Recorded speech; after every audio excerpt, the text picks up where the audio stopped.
Assalamualaikum warahmatullahi wabarakatuh. Kami dari kelompok 6 Micro Teaching akan mempresentasikan hasil diskusi kelompok kami. Berikut hasil diskusi kelompok kami mengenai keterampilan pengelolaan kelas. Yang pertama, ada pengertian keterampilan pengelolaan kelas. Menurut Amatembun dalam Supriyanto 1991, pengelolaan kelas adalah upaya yang dilakukan oleh guru dalam menciptakan dan mempertahankan serta tumbuh kembangkan motivasi belajar. Menggabungkan beberapa dimensi itu menjadi definisi yang bersifat pluralistik, yang artinya pengelolaan kelas sebagai seperangkat kegiatan untuk mengembangkan tingkah laku peserta didik yang diinginkan, menghubungkan interpersonal dan iklim sosio-emosional yang positif, serta mengembangkan dan mempertahankan organisasi kelas yang efektif. Nah, kemudian ada tujuan pengelolaan kelas. Apa sih tujuan pengelolaan kelas itu?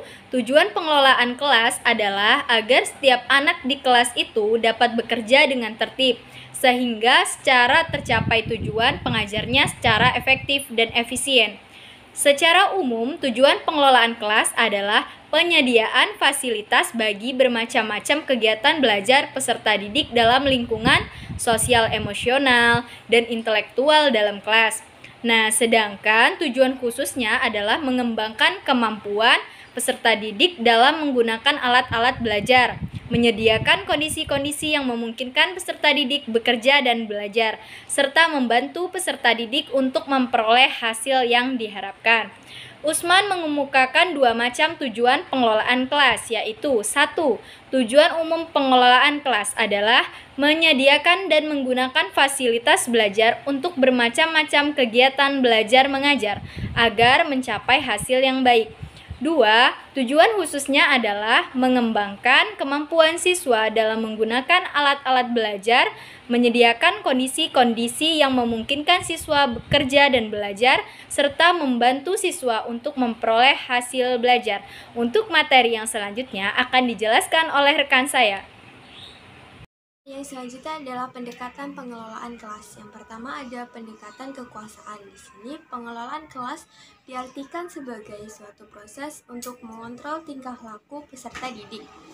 Peranan guru di sini adalah menciptakan dan mempertahankan situasi disiplin kelas. Kedisiplinan adalah kekuatan yang menuntut kepada peserta didik untuk menaatinya. Di dalamnya ada kekuasaan dalam norma yang mengikat untuk ditaati anggota kelas. Melalui kekuasaan dalam bentuk norma itulah guru mendekatinya. Nah, pendekatan yang kedua itu ada pendekatan ancaman. Dari pendekatan ancaman atau intimidasi ini, pengelolaan kelas juga sebagai suatu proses untuk mengontrol tingkah laku peserta didik. Tetapi dalam mengontrol tingkah laku peserta didik ini dilakukan dengan cara memberikan suatu ancaman. Nah, misalkan melarang ejekan, sindiran, dan memaksa.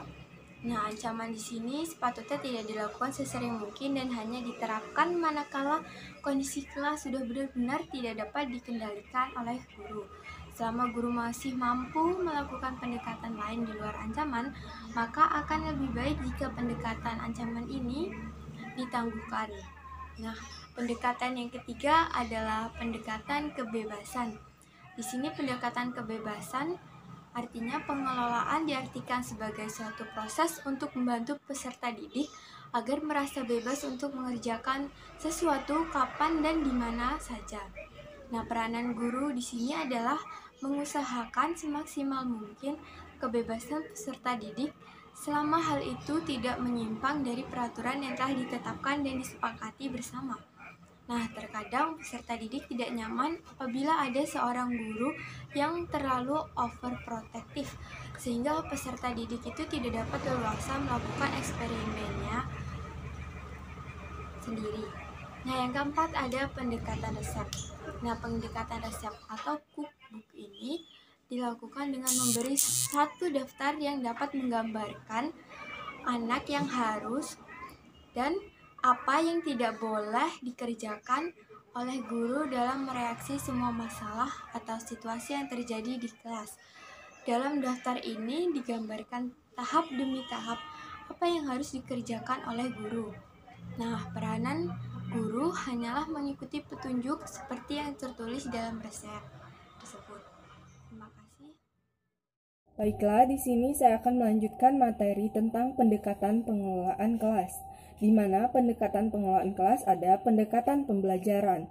Pendekatan pembelajaran ini didasarkan atas suatu anggapan bahwa dalam suatu perencanaan dan pelaksanaan pembelajaran akan dapat mencegah munculnya masalah tingkah laku peserta didik dan memecahkan masalah itu bila tidak bisa dicegah. Lalu yang selanjutnya pendekatan perubahan, di mana dapat diartikan sebagai suatu proses untuk mengubah tingkah laku peserta didik dari yang kurang baik menjadi lebih baik.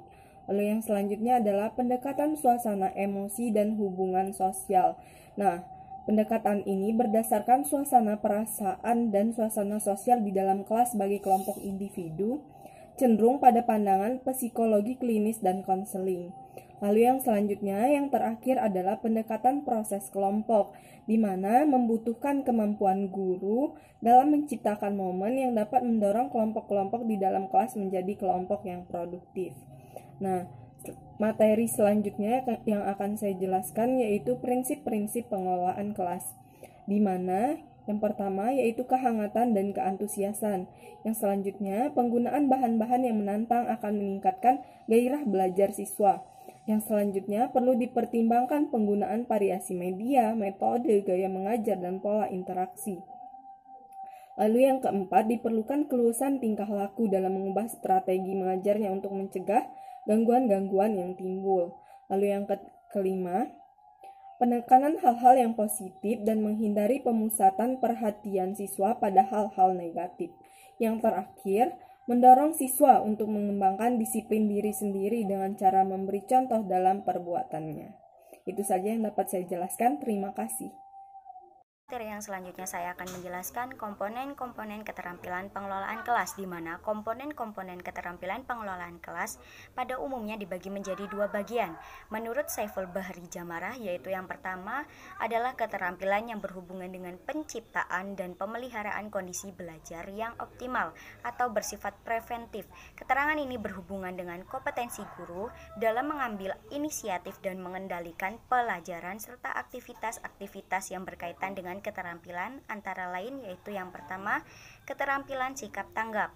Komponen ini ditunjukkan oleh tingkah laku guru, bahwa guru hadir bersama siswa. Guru tahu kegiatan siswanya, apakah memperhatikan atau tidak, tahu apa yang siswanya kerjakan, seakan mata guru ada di belakang kepala. Sehingga guru bisa menegurnya walaupun guru menulis di depan kelas. Sikap tanggap ini bisa dilakukan dengan cara yaitu yang pertama, memandang dengan seksama, yang kedua yaitu gerak mendekati, yang ketiga yaitu memberikan pernyataan, yang keempat yaitu memberikan reaksi terhadap gangguan dan ketidakacuhan.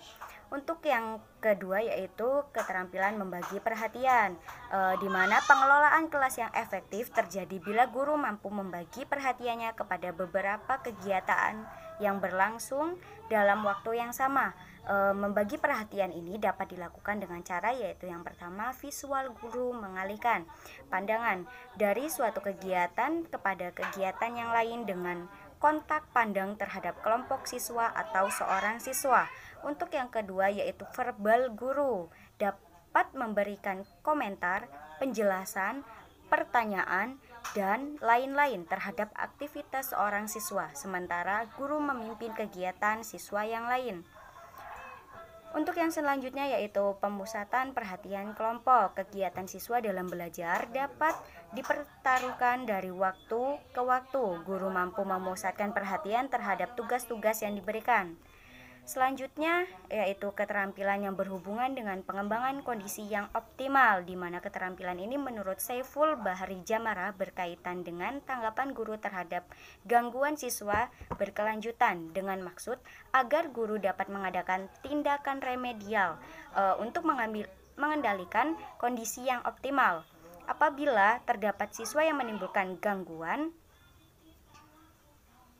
yang berulang-ulang, guru sudah menggunakan tindakan dan tanggapan yang sesuai.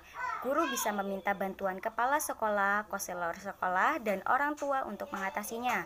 Ada beberapa strategi untuk tindakan perbaikan terhadap tingkah laku siswa yang terus menimbulkan gangguan. Di antaranya yaitu yang pertama modifikasi tingkah laku, yang kedua guru dapat menggunakan masalah kelompok dengan cara memperlancar tugas dan memelihara kegiatan kelompok. Dan untuk yang terakhir yaitu tindakan menemukan memecahkan tingkah laku yang menimbulkan masalah. Baik, itulah presentasi yang dapat kami sampaikan. Kami akhiri. Wassalamualaikum warahmatullahi wabarakatuh.